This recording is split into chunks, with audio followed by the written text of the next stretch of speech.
We wanted the government ever since when the former president was there to say, give us answers as to what is going on, as to what happened. But you know what? Enough is enough. Today as I stand here, I'm going to gather with you, make a declaration and decree to say, now we are speaking what we believe has got to be happening. We are going to be passing a judgment, whether you know it or you understand or you don't understand, but you know what? It works.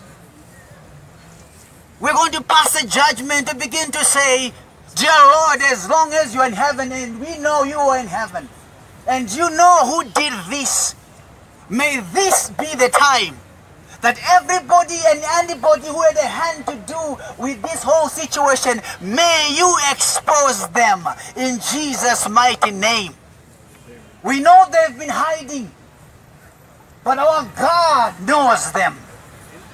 And we are going to be saying, God, expose them wherever they are and whoever they are. Let it be the time of their being what? Exposed.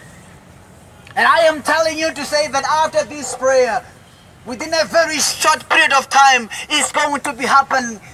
Why? Because we believe in a God who answers prayers. And He indeed is going to answer this prayer.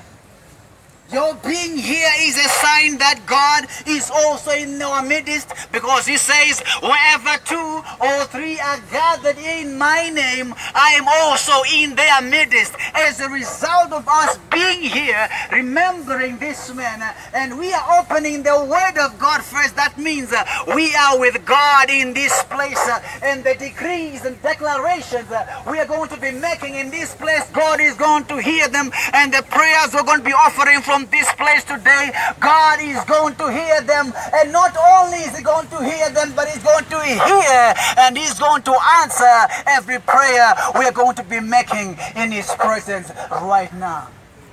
I just want us to close our eyes.